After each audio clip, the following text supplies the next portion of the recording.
16. ¿Dónde está tu casa? Richmond. ¿Cuánto tiempo llevas aquí? 5 meses. ¿Te encuentras bien aquí? Sí. ¿Sabes lo que es la esterilización? Sí. ¿La aceptas? Sí. Me preguntaron, ¿sabe para qué es esta reunión? Y yo dije, no, señor, no lo sé. Ellos me dijeron, bueno, esta es una reunión que se celebra cuando uno va a ser operado de algo grave. Es por su salud. Así es como me lo explicaron. Yo dije, bueno, si es por mi salud, creo que me someteré a dicha operación. Se da cuenta, yo no conocía la diferencia. Los niños allí internados sabían que no podían ser liberados a menos que fuesen esterilizados. Esto se especificaba en algunos de los archivos y documentos que no pertenecían a las vistas. Ella todavía no puede ser devuelta a su familia porque no ha sido esterilizada. Esperaremos hasta que sea esterilizada para ponerla en libertad. Bien, después de completar su estancia hospitalaria, ellos simplemente volvían a formar parte de los programas de educación y adiestramiento, como si nada hubiera ocurrido. Perdonen el comentario, pero no creo que la esterilización borrase a nadie el brillo de sus ojos. Opino que era simplemente un procedimiento con el fin de no permitir que la gente tuviese hijos que no podrían desenvolverse demasiado bien en la sociedad.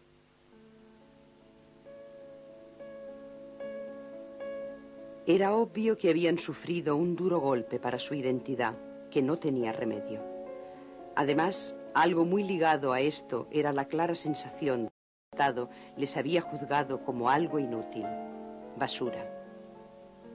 Ser padres era algo muy importante en sus vidas, algo en lo que tenían puestas sus esperanzas, algo que querían hacer y que habría supuesto una enorme diferencia.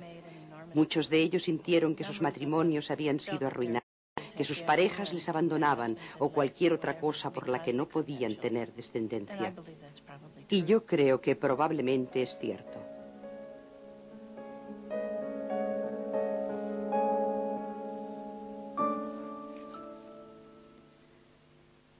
Creo que mi estancia se prolongó durante aproximadamente 16 años.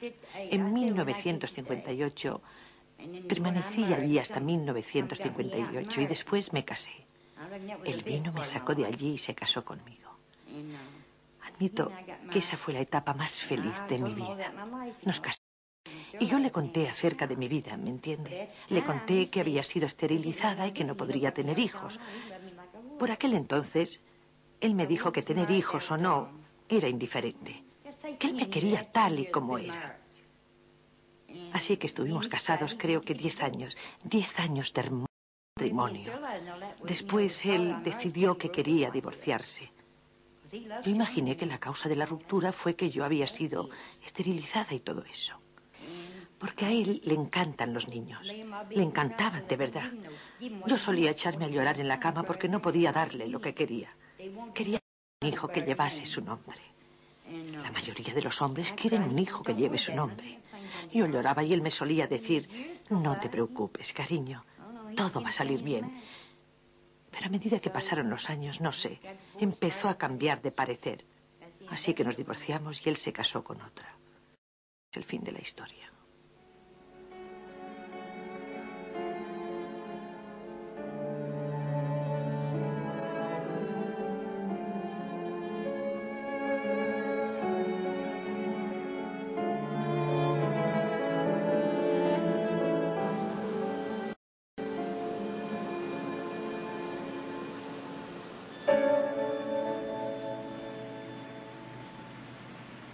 El programa de esterilización del estado de Virginia duró 45 años.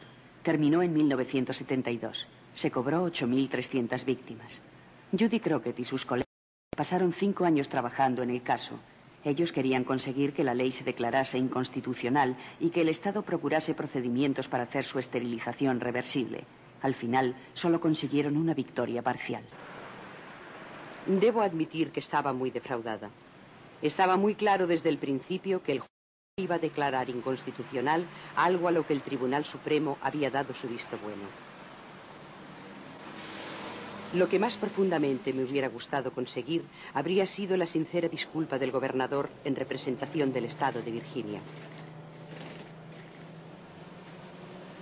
La mayoría de la gente con la que tratamos o bien habían sido esterilizados o bien averiguaron en qué consistía la esterilización hace tanto tiempo que no pudimos solicitar una indemnización para ellos.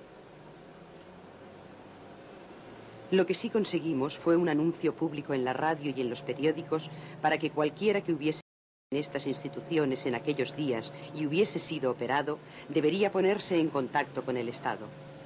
El Estado había aceptado proporcionar algún tipo de orientación para la salud mental, pero se negaron a sufragar las operaciones de reversibilidad.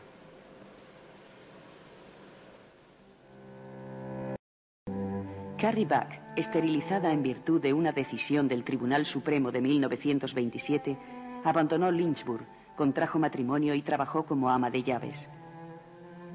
Después de la muerte de su primer marido, se casó con Charles Detmore. Ellos regresaron a Charlottesville y fueron encontrados viviendo en la más absoluta de las pobrezas, en una casa sin calefacción ni agua corriente.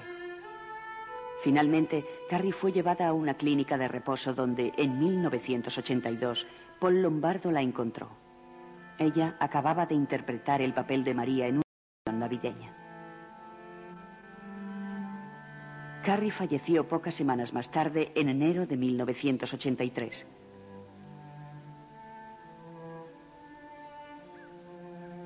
Un reducido grupo de personas asistió a su funeral, que tuvo lugar en un día frío y lluvioso. El doctor Lombardo fue el único asistente que conocía la tragedia que comenzó con la violación de Carrie en 1923 y continuó con su esterilización forzosa en 1927. El doctor Lombardo descubrió otras 2 lápidas en el cementerio de Charlottesville que estaban relacionadas con la historia de Carrie. Una pertenece a la familia Dobbs, sus padres adoptivos, cuyo sobrino la había violado y provocó el nacimiento de su hija Vivian. Después de que Carrie fue internada en Lynchburg, su hija Vivian fue adoptada por la familia Dobbs.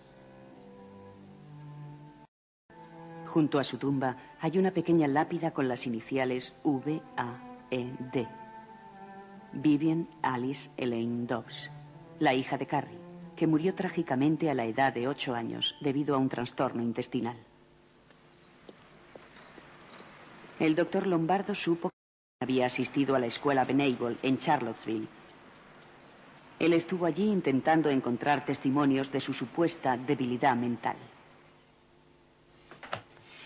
Llegué aquí, a la escuela Benable, finalmente, y encontré las calificaciones escolares de Vivian, lo que me demostró que lo que había sospechado era cierto. No había ninguna generación de imbéciles en la familia Buck. Ni 3, ni 2, ni tan siquiera una. Mucho menos Vivian, que en cierto momento había ingresado en la lista de honor de esta misma escuela.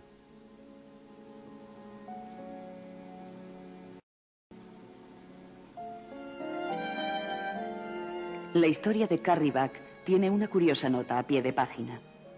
El doctor Loughlin, el hombre que había testificado contra ella, se convirtió en la clase de persona que según él debía ser esterilizada. Desarrolló una grave epilepsia y fue despedido por sus superiores. El trabajo del archivo eugenésico fue desacreditado en 1935 por un equipo de científicos independientes. Tacharon sus métodos y archivos de insatisfactorios para el estudio de la genética humana. Los fundadores de Lynchburg querían una sociedad pura y en orden, en la que los problemas sociales eran extirpados por el bisturí. En el caso de Buck contra Bell, se presentaron testimonios falsos que justificaban la esterilización obligatoria. Se había forzado a adolescentes a su cargo a sufrir operaciones innecesarias que les privaron de la facultad de tener hijos. Nadie posee la sabiduría para tomar esas decisiones. No llegamos a entender lo que hace que una persona sea buena y digna de consideración. Por lo tanto, estamos atrapados por nuestros prejuicios y nuestras costumbres. Y podríamos llegar a perder esta variedad, este maravilloso desorden que es el mundo. Podríamos llegar a ser tan terriblemente escrupulosos como para hacer desaparecer nuestras imperfecciones y echar a perder este milagro nuestro, el encanto que nos rodea y todo lo que nos depara el futuro. Una dura historia, la ocurrida en la colonia de Lynchburg.